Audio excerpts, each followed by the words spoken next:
Hi, friend. Welcome back to Running to Myself. I'm Trisha Stanton. Recently, a friend said something to me that stopped me in my tracks.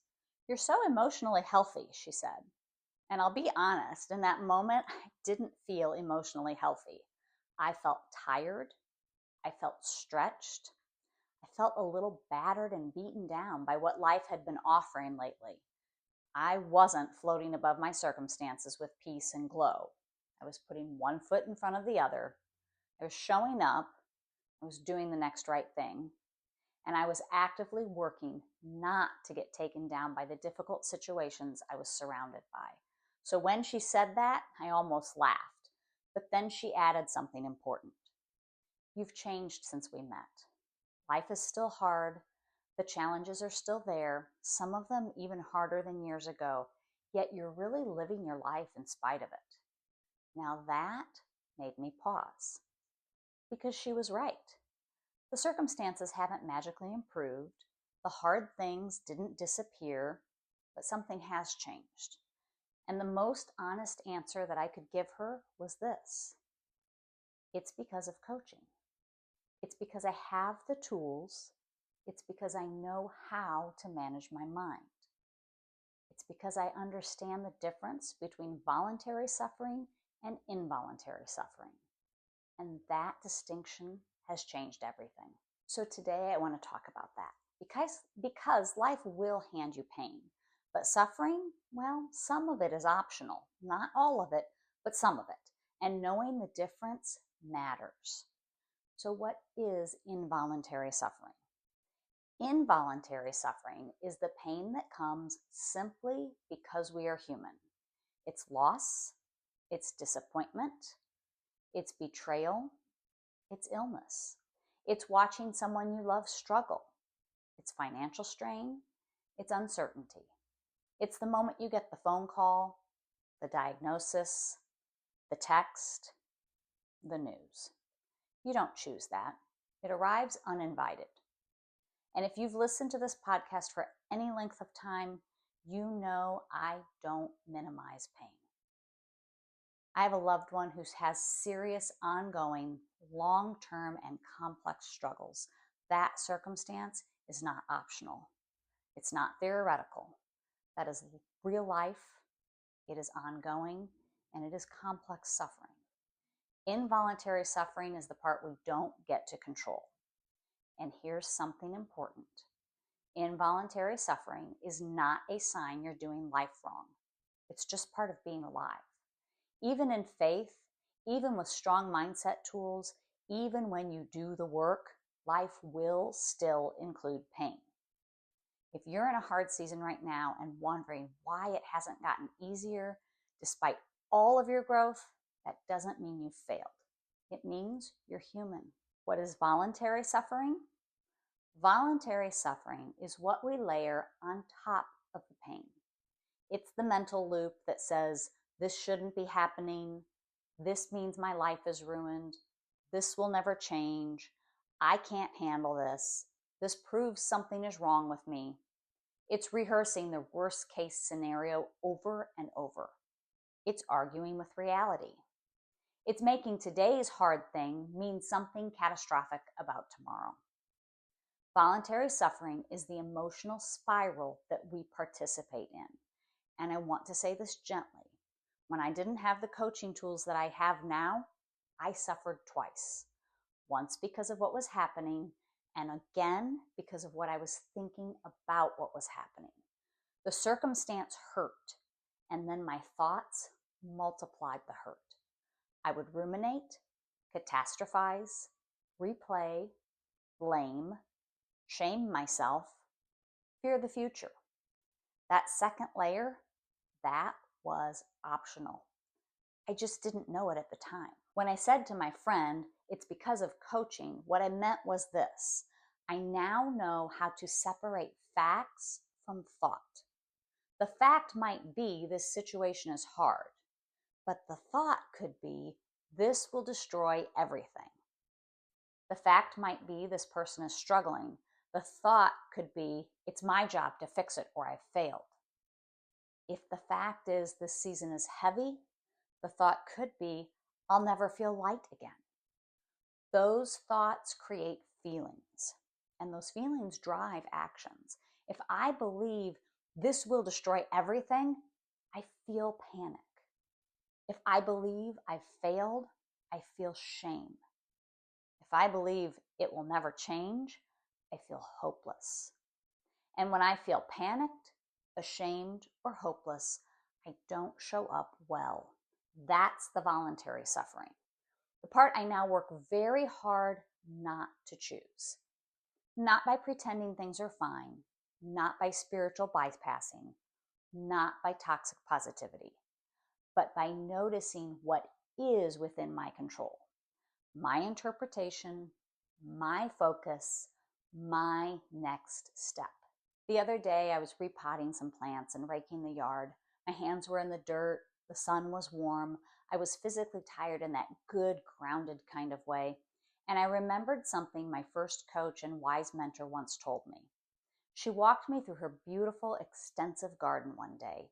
It was lush, intentional, earthy, and alive. And she said something I will never forget. She told me that when her life was serving up the hardest situations, when things felt overwhelming or uncertain, she made sure she had a project she loved to throw herself into. Not to escape, not to avoid, but to keep living, to keep participating in her own life, to refuse to sit in despair, waiting for circumstances to change. She didn't control the hard things, but she did choose her response.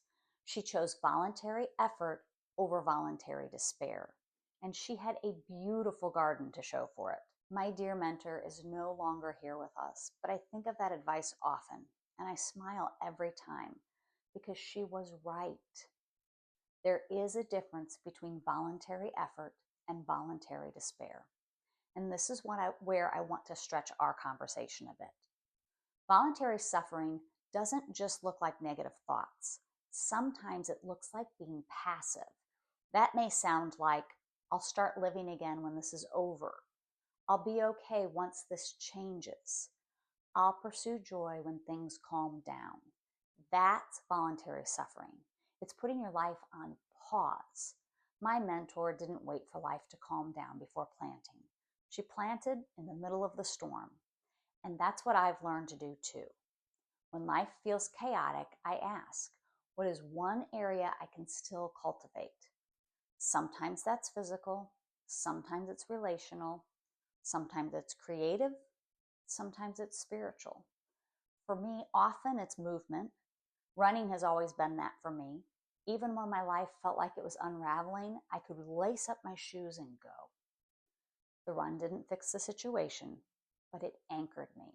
It reminded me I was still here, still capable, still moving forward. That's voluntary effort.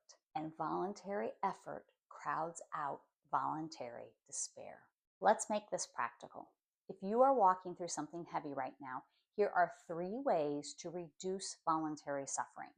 Number 1, name the involuntary pain clearly. Say it plainly. This is hard. I'm grieving. I'm disappointed. I'm scared.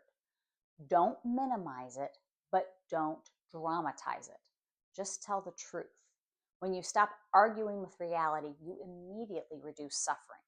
Number 2, audit the story you're telling yourself. Ask, what am I making this mean? Is it true that this will never get better? Is it true that I've failed? Is it true that this defines me? Often we're suffering more from the story than the circumstance. You don't have to flip to a happy thought, but you can choose a steadier one. Instead of this will destroy everything, try this is incredibly hard and I'm learning to navigate it. That small shift changes your nervous system. It changes your posture and it changes how you show up. Number 3, choose a life-giving project. What is your garden? What can you build, nurture, strengthen, or practice even while life is messy? It might be training for something, reorganizing a space, deepening a friendship, learning a skill, serving someone else, starting therapy, joining a group, creating something with your hands. Not as avoidance, but as participation. Because when you keep living, you protect your identity from being swallowed by your pain. You're not avoiding, you're anchoring. This is important. Choosing voluntary effort doesn't mean ignoring grief. It doesn't mean suppressing emotion. It doesn't mean pretending you're fine. It means refusing to let the hard thing be the only thing. You can grieve and plant. You can hurt and train. You can struggle and build. You can cry and still create beauty. That's emotional health, not the absence of pain, but the presence of agency. When my friend said, "You're emotionally healthy," what she was noticing wasn't that my life was easy. She was noticing that I wasn't drowning in my own interpretations anymore. I still feel deeply. I still get tired. I still have moments where I think this is too much. But I don't stay there. I don't build a house in despair. I might visit it occasionally, but then I leave because I know the difference now between what I must carry and what I'm choosing to pile on top. If you're in a hard season right now, please hear this. You are not weak for feeling pain. You are not failing because life is heavy, but you do have more influence than you think. You may not control the storm, but you can plant anyway. You may not control the diagnosis, but you can choose how you speak to yourself about it. You may not control someone else's behavior, but you can choose whether you abandon yourself in the process. That's the work. That's the practice. That's coaching. Pain will come, but despair doesn't have to set up permanent residence. You can feel the hard and still live. You can acknowledge the loss and still plant something beautiful. And years from now, someone might look at you and say, "You've changed. You're living your life in spite of the pain." And you'll know exactly why, because you learned how to suffer less even when life was still hard. Thanks for being here, friend. If this resonated with you, please share it with someone who might need a reminder that they still have agency, even in the middle of the storm. And if you want help learning these tools, the kind that protect you from the unnecessary suffering, that's exactly what I do. Reach out to see what coaching can do for you. Until next time, keep running to yourself.